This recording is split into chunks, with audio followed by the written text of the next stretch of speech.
High, this is Vidya from Vidya's beauty student academy, नवीन Panvel sector 4 इथून. तसं तर हेअर आणि स्किनवरती मला वारंवार व्हिडिओ टाकायला नाही आवडत, कारण फार वेगळं काही त्याच्यात सांगण्यासारखं नसतं. शेवटी तेच आहे की precaution that is the most important part of your skin care, your daily routine. So आज पण सकाळी जे क्लायंट होते त्यांचं असं म्हणणं होतं की हेअर वॉश केल्यानंतर सुद्धा 2च दिवसामध्ये हेअर ऑइली दिसायला लागतात आणि केसांवरती चांगलं ऑइल वगैरे सांगा. तर मला असं वाटतं की सगळेच ऑइल चांगले असतात, कारण ऑइल तुमचं सगळंच काम करतं असं होत नाही. We can't believe 100% on the any oil. Okay, so सगळ्यात प्रथम तर जर तुमचं ऑइली हेअर असतील तर ते आठवड्यातून किमान 2 वेळा चांगला शॅम्पू लावून हेअर वॉश करा. स्वच्छ कपड्याने पुसा आणि इतके हेअर ते क्लीन करा की ते पूर्ण 100% ड्राय झाले पाहिजेत. ह्याच्यासाठी ड्रायर वापरू नका. ड्रायर वापरलाच तर अगदी कोल्ड ड्रायर वापरा, परंतु हॉट ड्रायर वापरू नका. हॉट ड्रायर अगदी 30% वापरा, म्हणजे जसे तुमचे 100% हेअर ओले आहेत तर त्याला 30% ड्राय करा. बाकीचे 70% ते 60 ते 70% आहेत ना, ते नॅचरली ड्राय होऊ द्या. ते लगेच बांधू नका. म्हणजे त्यात आता माझे केस तुम्ही बघा, मी पण वॉश केलेले आहे. पूर्ण केस असे पूर्ण ते ड्राय होऊ द्या, एक केस असा मोकळा होऊ द्या. ऑइली हेअरचं हे खूप मोठं कारण आहे की ऑइली हेअर जर 100% ड्राय न करता जर ते पटकन बांधले तर ते 2 दिवसांनी परत ऑइली दिसायला सुरुवात होते. आणि त्यांचे हेअर ड्राय आहेत किंवा नॉर्मल आहेत त्यांचं ओके, पण खास करून ही टिप्स त्यांच्यासाठी ज्यांचे केस ऑइली आहेत, म्हणजे स्काल्प. आज हेअर वॉश केलं की लगेच 2 ते 4 दिवसांनी परत ते हेअर ऑइली दिसायला लागतात किंवा 2च दिवसामध्ये ऑइली दिसायला लागतात. तर त्यांच्यासाठी हा उपाय फार गरजेचा आहे की शॅम्पू केल्यानंतर मास्क तर कंपल्सरी तुम्ही वापरा. आता कंडिशनरचा जमाना नाहीये. आता कंडिशनर शक्यतो आमच्या सलूनमध्ये आम्ही वापरत नाही आहोत. आम्ही मास्कच वापरतो लॉरियलचा, आणि बरेच आहेत. लॉरियल आहे, मॅट्रिकचा आहे, वेल्लाचा आहे, डॉट अँड कीचा आहे. भरपूर सारे मास्क आहेत मार्केटमध्ये. So we are using the mask after the hair wash. So mask वापरा. 30% जर तुमच्यात नॉर्मल कुठल्याही कंपनीचा ड्रायर असू दे एखाद्या घरामध्ये, परंतु ड्रायरने 100% केस ड्राय करू नका. 30 ते 40%. आणि बाकीचे जे केस आहेत 60% ड्राय होणं, तर ते अशा पद्धतीने नॅचरल पद्धतीने ड्राय होऊ द्या.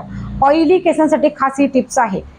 नॉर्मल टू ड्राय हेअरसाठी काही अशा टिप्सची गरज नाही, ते तसेही चांगलेच असतात.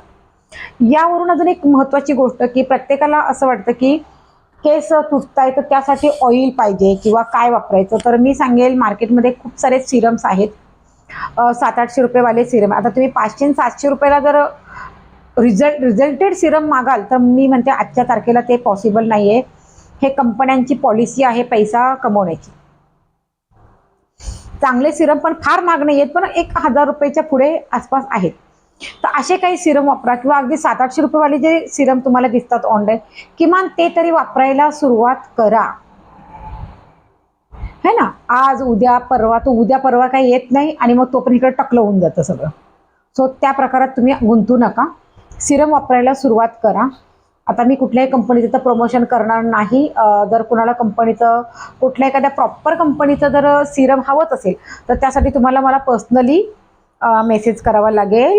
You have to be ask me about that exactly procedure. कारण मी इथे काय सांगितलं तर इतरांना वाटेल की ही एखाद्या कंपनीचं प्रमोशन करते आहे. So I can't do that. Okay.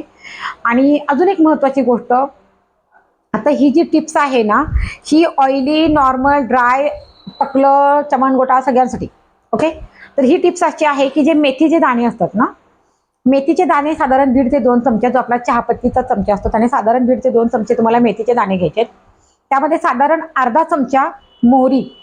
आता मेथी आणि मोहरी काय करायचे, तुम्हाला हलकीशी मिक्सरला वाटून घ्यायची आहे आणि ती नंतर भिजत घालायची आहे. अख्खे जर मेथीचे दाणे तुम्ही भिजत घातले तर ते प्रॉपर भिजत नाहीत. त्यामुळे मेथी आणि मोहरीचे जे दाणे आहेत हे साधारण अर्ध मेले करा, किंवा अर्धे जाडे भरडे आपण म्हणतो ना, त्या पद्धतीने वाटून घ्या. आणि मग त्यांच्या अंगाला जेवढं पाणी लागतं तेवढंच ते भिजत घाला. साधारण 1 वाटी पाण्यामध्ये ते भिजत घाला. ओके. 1 वाटी म्हणजे जो आपला चहाचा कप असतो तो साधारण सपाट असा. त्यानंतर दुसऱ्या दिवशी ते जे भिजत घातलेले मेथी आणि मोहरी आहे, जे आपण साधारणतः मिक्सरला वाटून भिजत घातलेली आहे, त्याच्यामध्ये अगदी हिरवागार असा चांगला एवढा असा कढीपत्ता टाका, थोडासा कांदा आणि 1 लसणाची पाकळी. तुमच्याकडे जास्वंदीचं फूल अवेलेबल असेल तर ते तुम्ही टाका. तुळशीची 2-3 पानं टाका. 2-4 पानं तुळशीची टाका आणि चांगलं गरगरीत असं त्याचं मिश्रण वाटून घ्या. पूर्ण एकजीव करा. आता एकजीव काय काय करायचं आहे आपल्याला? मेथी, मोहरी, ज्याची मी क्वांटिटी सांगितलेली आहे. मेथी साधारण 1.5 ते 2 चमचे आणि मोहरी फक्त आणि फक्त आणि फक्त अर्धा चमचा. ओके. त्यानंतर मुठभर चांगला हिरवा कढीपत्ता, त्यानंतर थोडासा कांदा, 1 लसणाची पाकळी आणि 5 ते 7 तुळशीची पानं, ती पण अगदी हिरवी स्वच्छ धुवून.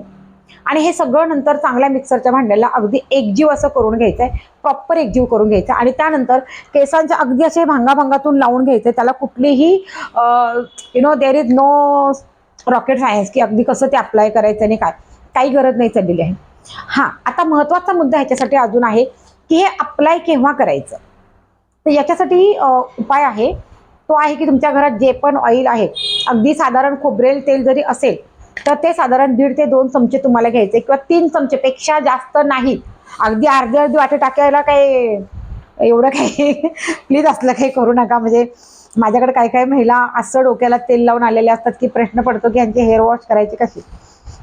सो लक्षात ठेवा, एवढ्या ऑइलची सुद्धा आपल्याला गरज नसते. तर साधारण 2 ते 3 चमचे ऑइल लावा, परंतु ते अशा पद्धतीने केसांचा मसाज करा की जे ऑइल आहे ना ते पूर्णपणे स्काल्पमध्ये पॅनिट्रेट झालं पाहिजे, जिरलं पाहिजे. ओके. बघा, आपल्या स्किनच्या 3 लेअर असतात. बेसिक, एपिडर्मिस, डर्पिनस आणि hypodermis. Hypodermis that is the completely inner layer of the skin. आणि जी एपिडर्मिस असते, एपिडर्मिसच्या थोडंसं आतमध्ये आपले रूट्स असतात हेअरचे. आणि तिथेपर्यंत तुम्हाला जे ऑइल पाहिजे असतं ना, ते 2 ते 3 चमचे खूप झालं. अर्धी वाटी ऑइल लावण्याची काही गरज नाही. कळलं ना? म्हणजे एक लेअर, म्हणजे आता मी बोटं दाखवते, हे एपिडर्मिस, डर्मिस आणि हायपोडर्मिस, अशा जर 3 लेअर आपल्या स्किनच्या असतील ना, तर तुमचे जे केसांचे रूट असेल ना, हे इथपर्यंतच असतात. हे हायपोडर्मिसपर्यंत काही प्रश्नच येत नाही रूटचा. त्यामुळे अजिबात तेल तसं काही वापरू नका. ही जर क्लिअर, आता केवढं तुम्हाला कळतंय, कारण मी नेहमी बोलते की मी इंग्लिश मिडियमने शिकलेली आहे. त्यामुळे मी मराठीत फार काही डिटेलमध्ये सांगू शकत नाही. ओके. हां, तुम्ही मला इंग्लिशमधून विचारा तर मी त्याचं खूप सायंटिफिकली ते सगळं details I can explain in the detail because I am convent student, but I can't explain in the Marathi. Okay. जेवढं सांगते तेवढं समजून घ्या. तर ते तेल लावा आणि जर ज्यांना हेअरफॉलचा प्रॉब्लेम आहे त्याने ह्या मास्कनेच केस वॉश करा. म्हणजे साधारणतः तुम्ही आदल्या दिवशी तेल लावलं तर दुसऱ्या दिवशी काय करा, साधारण 12 ते 15 तासानंतर हा जो मास्क बनवलेला आहे किंवा हे जे मिश्रण आपण बनवलेलं आहे ना, ते भांगाभांगातून तुमच्या केसांना लावून टाका. अगदी जसं पण कसं पण रँडमली कसंही लावून टाका. त्यानंतर केस चांगले टक करा आणि बांधा. केस बांधल्यानंतर त्याला काय करा तुम्ही, एखादी पॉलिथिन असते ना, आपण कांदे बटाटे आणतो ती पॉलिथिन, किंवा मग what we wear shower cap लावा आणि सगळे केस आतमध्ये राहू द्या. साधारण 1 तास ती शॉवर कॅप किंवा कुठल्याही प्रकारची पॉलिथिन तुमच्या केसांना टक करून राहू द्या. त्याने काय होणार आहे की तो जो मास्क आहे तुमच्या स्किनला वॉर्म प्रोड्यूस होईल आणि आतल्या तुमचे पोर्स आहे ना ते ओपन्स होतील. ओके. आता तुम्ही जर मास्क लावला आणि केस जर ओपन ठेवले तर फॅनची हवा लागून, एसीची हवा लागून ते डिॲक्टिव्ह होऊन जाईल. कारण तुम्हाला चांगल्याला माहिती आहे, आपण फ्रीजरमध्ये काय ठेवतो, अशा वस्तू ठेवतो ज्या वर्ष डिॲक्टिव्ह होते, म्हणजे त्या आहे त्या कंडिशनमध्ये राहतात. ओके. सेम तसंच आहे की आपण जर मास्क लावून हेअर जर ओपन ठेवले तर ते डिॲक्टिव्ह होऊन जातील, त्यातले इन्ग्रेडियंट ते ॲक्टिव्ह राहणार नाही.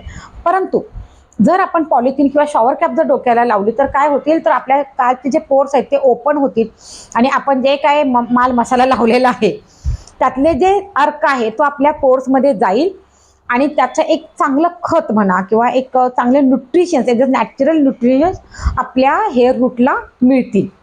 तर त्यासाठी हा मास्क आहे, ही प्रोसिजर आहे आणि अशाच पद्धतीने हे करायचं आहे. ह्याच्यात आणखी एक महत्त्वाची गोष्ट, आता हा मास्क आहे ना, हा त्यांच्यासाठी आहे ज्यांचे हेअर नॉर्मल आहेत. परंतु ज्यांचे हेअर ऑइली होतात, हेअर वॉश केल्यानंतर लगेच 2 दिवसांनी ऑइली होतात, त्यांनी ह्या सगळे जे मिश्रण वाटलेलं आहे त्याच्यामध्ये 2 ते 3 चमचे मुलतानी माती टाकायला हरकत नाही. 2 ते 3 चमचे मुलतानी माती टाका आणि त्यानेच हेअर वॉश करा. आणि त्यानंतर तुम्हाला शॅम्पू करायची गरज नाही. लक्षात ठेवा, अगदी तुम्ही ओव्हर ऑइल लावलं असेल तर तुम्हाला शॅम्पू करण्याची गरज भासते, अन्यथा नाही. आहे एवढ्या मास्कने सुद्धा तुमच्या केसांचं ऑइल निघून जातं. आणि अगदीच तुम्हाला गरज वाटली तर जॉन्सन अँड जॉन्सन बेबी ऑइलचं, बेबी जो म्हणजे छोट्या बाळांसाठी जो आपण शॅम्पू वापरतो तो शॅम्पू वापरा. आता हे कुणासाठी सांगते, ज्यांना हेअरफॉल होतो त्यांच्यासाठी. आणि सर्वांनीही लावलं तर काही बिघडत नाही, बिंदास you can use. Okay, so हा मास्क करून बघा. मला वाटतं अगदी दुनियाभरचे 100 मास्क लावण्यापेक्षा this is the best I think remedy for your hair. ते तुम्ही इझिली करू शकता आणि ह्याच्यासाठी कुठलेही बाहेरचा एकही रुपया जात नाही. तुमच्या घरातच हे सगळे पदार्थ असतात, परंतु ते पद्धतशीररित्या वापरणं आणि वॉश करणं हे गरजेचं आहे. ऑइल कमी लावा. लक्षात नसेल तर व्हिडिओ पुन्हा एकदा बघा. ते व्हिडिओ किती जण बघतात मला काही माहिती नाही आहे, पण तुमच्या सर्वांसाठी हे मी सांगत आहे. आता ह्या मास्कने काय होतं, तुमचा डॅन्ड्रफ जातो, केसांमध्ये ज्यूचा वगैरे काही प्रॉब्लेम असेल तर तो कमी होतो, हेअरफॉल कमी होतो, केसांमधले इचिंग कमी होतं, केस दुप्पटपटीने वाढायला सुरुवात होते, केसांना शाईन येते. या व्यतिरिक्त तुमचं डोकं पण शांत राहतं आणि ऑफकोर्स केसांचे प्रॉब्लेम कमी झाल्यामुळे तुमच्या जगण्यातला एक कॉन्फिडन्स वाढतो. तुमची हेअरलाईन मागे जात असेल तर ती पुन्हा लेवलला येते. तर असे बरेच सारे बेनिफिट आहेत. सो व्हिडिओ आवडला असेल तर तुमच्याच, मला ते लाईक शेअर राहू द्या, त्याची काही एवढी गरज नाही आहे, पण हा उपाय नक्की करा, खूप फायद्याचा आहे. Okay, thank you.